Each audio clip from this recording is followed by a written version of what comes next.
Halo Sobat Arsi, kita jumpa lagi di Running Channel. Kali ini kita akan membahas alur film dengan judul The Dark Line. Film bergenre misteri, horor, psikologi, dan trailer ini disutradarai oleh Ignacio Tatay. Dibintangi oleh Elena Anaya sebagai Paula, Pablo Marinero sebagai Simon, Eva Tenner sebagai Clara, dan pemain terkenal lainnya. Film menceritakan perjuangan sepasang suami istri untuk mengungkap misteri di balik keanehan perilaku gadis kecil bernama Clara yang mereka temukan di jalan. Baiklah, tanpa basa-basi, mari kita mulai. Malam itu tanggal 16 Oktober sekitar jam 23:30, Claudia dan suami melihat seorang anak kecil yang berdiri di tengah jalan mengikuti garis putih. Tiba-tiba dari arah berlawanan datang motor dengan kecepatan tinggi. Melihat hal itu, Paula dan Simon berteriak sambil berlari berusaha menolong.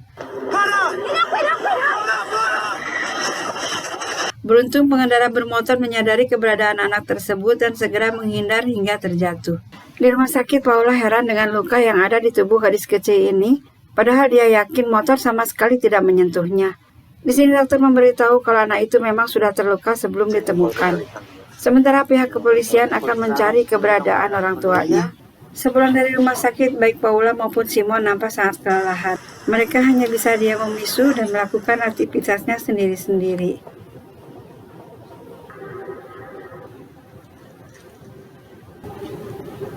Di rumah sakit, dokter mengatakan kalau Clara, nama panggilan anak itu, masih bisa merespon pengobatan dengan baik.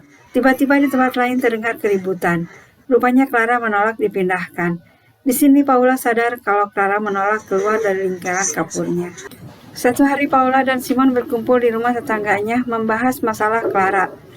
Nampak mereka begitu kompak dan perhatian satu sama lain.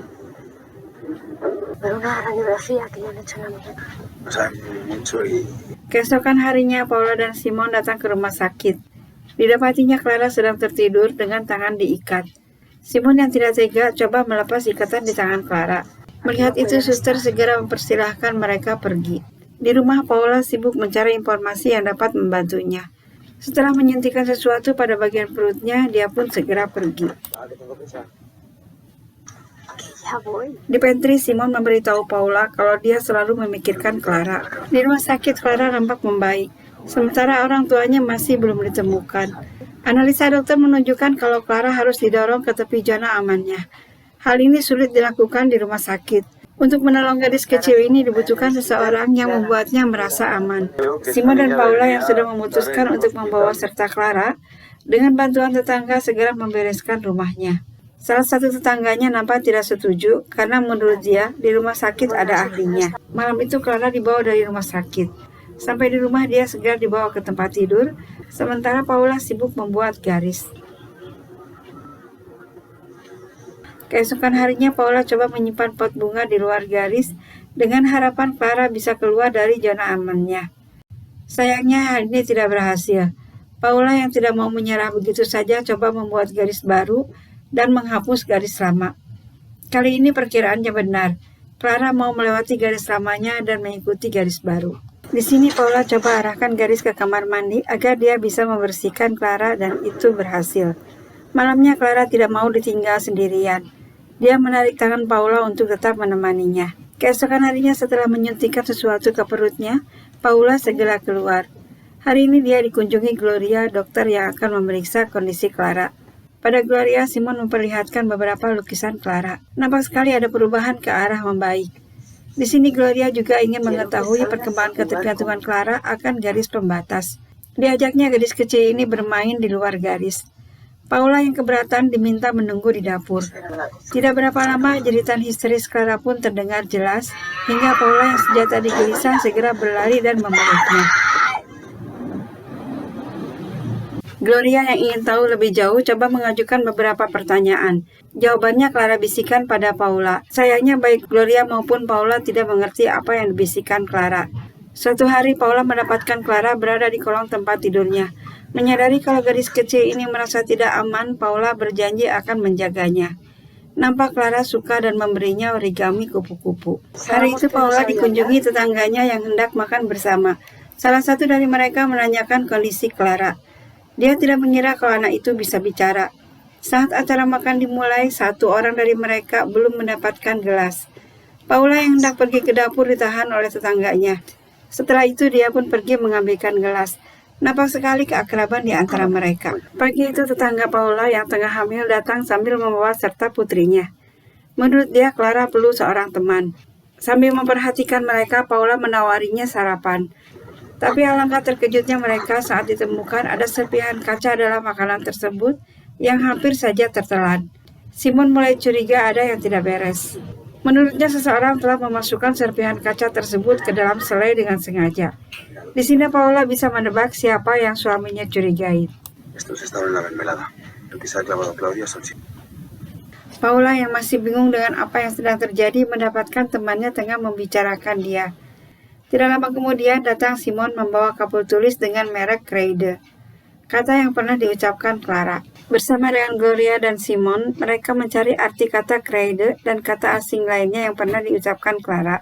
Didapatnya kata ketakutan dan hukuman, sementara kata lainnya tidak ditemukan.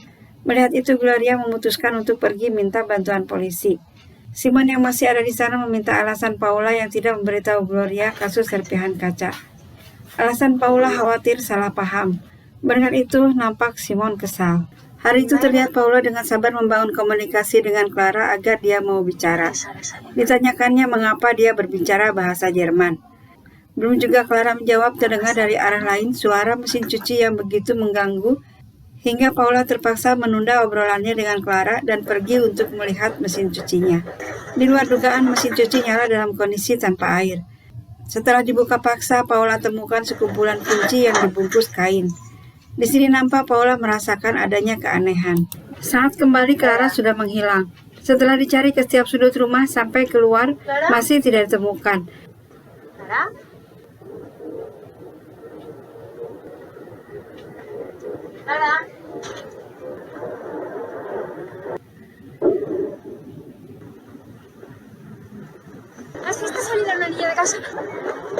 Ketika bersiap mau telepon suaminya, terdengar dari sebelah suara Simon sedang berbicara dengan seseorang yang ternyata Clara. Siang itu, sementara Clara membuat handcrab dan menggantungnya di jendela, Paula berusaha membujuknya agar mau bicara dan tidak berhasil. Dengan putus asa, Paula mengancam akan menghapus garis kapurnya. Mendengar itu, Clara marah dan menyerangnya. Di sini juga Paula sempat kaget karena di seberang sana nampak Eduardo tetangganya seperti tengah mengawasinya. Semua kejadian tentang kaca yang ada dalam makanan, juga serangan Clara pada Paula, Simon ceritakan ke Dr. Gloria. Paula tetap menganggap kalau Clara adalah anak kecil, dia tidak bersalah. Saat itu tiba-tiba Clara muncul dan memberikan lukisannya. Dia ingin menyampaikan sesuatu. Melihat Paula yang kebingungan, dia pun marah lalu pergi. Mengetahui apa yang telah terjadi, Gloria merasa harus mengkaji ulang apakah masih perlu menempatkan Clara di keluarga Simon. Sementara Paula ingin menuntaskan program parentingnya dan menganggap masalah yang timbul bukan karena Clara. Kecewa dengan keadaan, Paula pergi mendatangi tetangganya yang hampir menelan serpihan kaca dan mengatakan gara-gara dia menceritakan kejadian pada semua orang, Clara sekarang harus pergi. Di rumah, kedekatan Paula dengan Clara kerap membuat Simon terganggu, karena Paula sering tertidur di tempat Clara. Hari itu seperti biasa, Paula menyuntikkan sesuatu di badannya, lalu pergi menemani Clara. Sementara Simon berangkat kerja.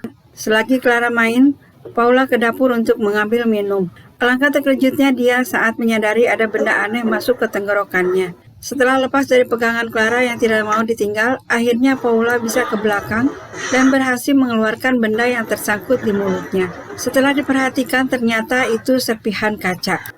Selesai mengeluarkan kaca, Paula segera kembali ke tempat Clara bermain. Didapatinya tempat sudah kosong. Paula yang panik segera mencari ke setiap ruangan, bahkan sampai keluar rumah. Sadar Clara menghilang, dia pun segera menghubungi Simon, polisi, dan Gloria. Di sini polisi nampak ragu dengan keterangan Paula karena menurut mereka tidak mungkin anak sebesar Clara tidak bisa pergi hanya karena dibatasi garis kapur. Padahal pintu sudah terbuka lebar. Gagal meyakinkan polisi, Paula coba cari tahu apa yang sebenarnya telah terjadi dengan Clara. Di ruangan lain nampak Simon tengah berbincang dengan para tetangga. Dengan dalih ingin menghibur, Eduardo meminta tetangganya yang lagi hamil membahas kelahiran. Sontak saja Paula yang sampai saat ini belum memiliki momongan marah dan mengusir mereka. Sepeninggal para tetangga, Paula yang juga ingin pergi ditahan Simon. Dia mempertanyakan alat suntik yang selama ini Paula sembunyikan. Dengan sedikit kaget, akhirnya Paula mengaku kalau dirinya tengah terapi kesuburan. Dia ingin suatu hari Simon mengatakan pada tetangganya kalau istrinya hamil. Di sini Simon mempertanyakan bagaimana hal itu bisa terjadi, sementara tidur mereka saja terpisah. Paula lebih sering di kamar Clara. Mendengar itu Paula pun hanya terdiam.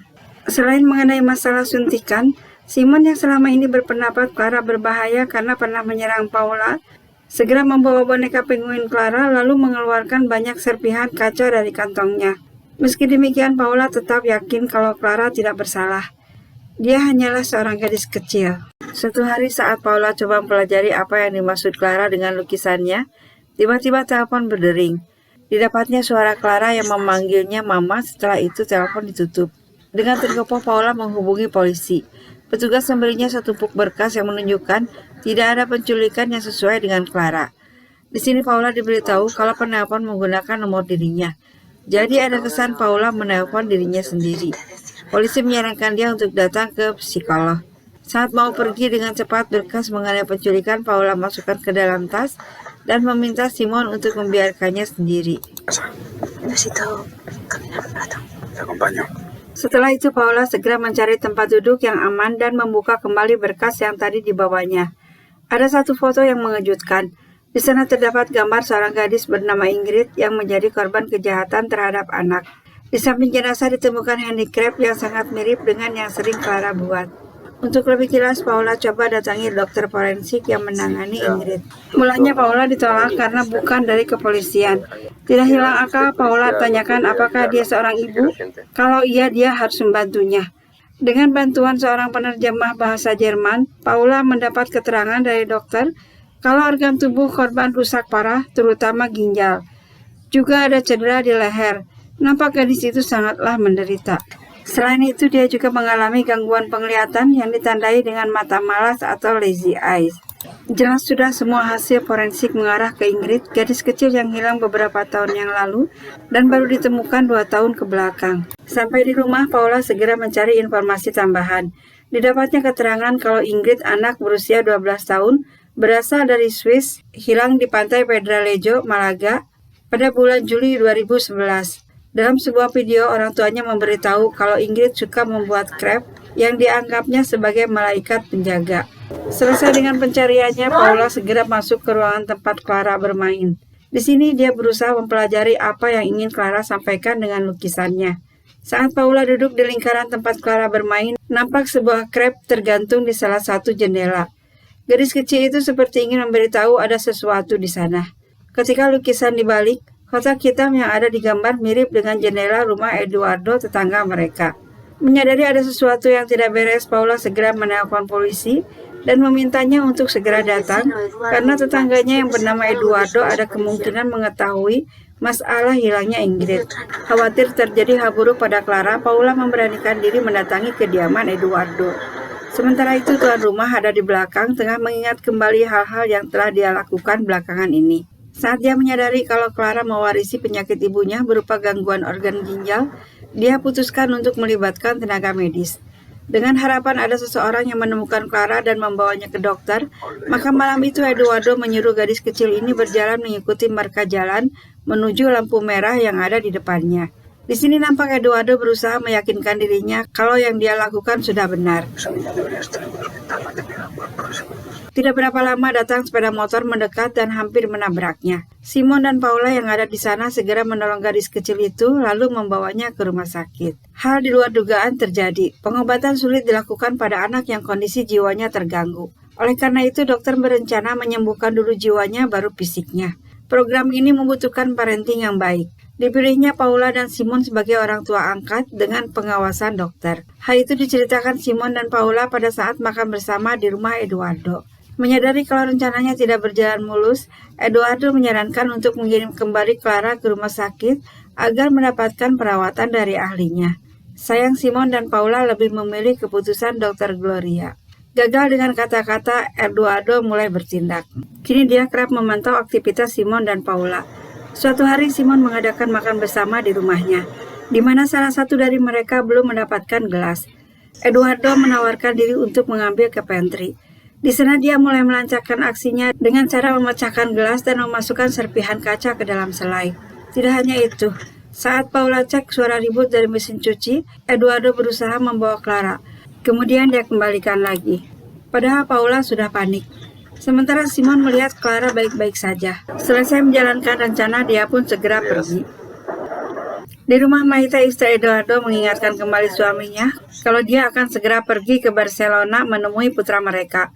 Eduardo yang sebelumnya sudah menyetujui nampak keberatan. Dia malah meminta anak-anaknya pulang saja. Mendengar itu akhirnya Maite putuskan untuk batal pergi. Di sini terlihat Maite tidak mau anak-anaknya dekat dengan bapak mereka. Hari itu para tetangga berkumpul di rumah Simon untuk menghibur mereka. Sementara Paula nampak gelisah. Eduardo dengan sengaja memancing kemarahan Paula dengan membahas tetangganya yang akan melahirkan. Hal itu membuat Paula marah lalu mengusir mereka. Kepergian tetangga disertai dengan lenyapnya handphone Paula dari atas meja. Di sini Eduardo seperti ingin memberitahu orang kalau Paula tidak stabil. Selesai dengan lamunannya, Eduardo yang menyadari kalau Paula pergi menuju rumahnya siap menyambut. Di sini Paula beralasan kalau dirinya diminta tolong Maite untuk mengambil barangnya yang tertinggal. Saat Eduardo mencarinya di sebuah lemari, Paula memancing dia dengan mengatakan kalau dirinya masih mencarinya. Di sini Eduardo langsung mengerti apa yang dimaksud Paula. Menyadari kalau Paula tengah memperhatikan rumahnya, Eduardo nampak seperti memutuskan sesuatu dan meminta Paula menunggu. Merasa dirinya dalam bahaya, Paula bermaksud segera keluar dari rumah itu. Tapi sayang pintu sudah terkunci. Tiba-tiba Eduardo muncul dengan wajah dingin. Paula gagal melarikan diri. Dia dihadang serta dilukai oleh Eduardo. Setelah itu tubuhnya digusur dan dimasukkan ke ruang bawah tanah. Di sana dia bertemu Clara. Tidak lama kemudian polisi datang untuk mengkonfirmasi telepon dari Paula. Setelah itu mereka pun segera kembali. Di ruang bawah tanah, Eduardo berusaha menarik leher Paula agar bisa berdiri. Tentu saja hal ini membuat Paula kesakitan. Demi menghentikan siksaan Eduardo, Paula katakan kalau dirinya mengetahui kasus Ingrid, gadis kecil yang pernah diculik dan dilecehkannya hingga melahirkan Clara. Di sini kita diperlihatkan ternyata Eduardo seorang pedofil. Setelah mengetahui kalau berkas Ingrid ada di mobil, Eduardo pun segera pergi. Di sini lain nampak Paula berhasil membuka pintu antara dia dan Clara. Di sini Paula minta Clara membantunya dengan cara keluar untuk minta pertolongan. Setelah itu dia lemparkan kapur tulis agar Clara dapat membuat garis baru dan bergerak menuju pintu. Sesaat Paula melihat Clara bergerak ke arah pintu lalu menghilang. Paula yang khawatir bertanya apakah dia ada di kamar mandi. Tidak, jawab Clara, saya tidak mau ke sana karena itu tempat ibu dibunuh. Pernyataan Clara membuat Paula sangat sedih. Kini dia tahu persis apa yang sebenarnya telah terjadi. Di tempat lain, Eduardo yang tidak berhasil mendapatkan dokumen di mobil segera pergi menuju rumah Paula. Setelah itu dia pulang dan mendapatkan kalau Clara sudah tidak ada di tempat lagi. Rupanya Clara yang sudah mengetahui kedatangan ayahnya segera bersembunyi. Gagal menemukan anaknya, Eduardo memaksa Paula untuk memberitahu keberadaan Clara. Saat Eduardo tengah menyakiti Paula, Clara keluar.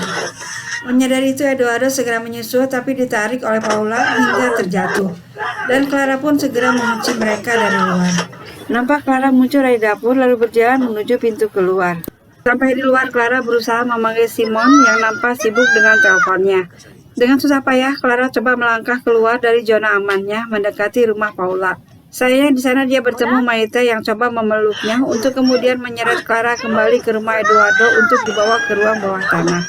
Kesempatan itu Eduardo gunakan untuk segera keluar. Di rumah nampak Maite sedang memikirkan sesuatu yang sangat serius.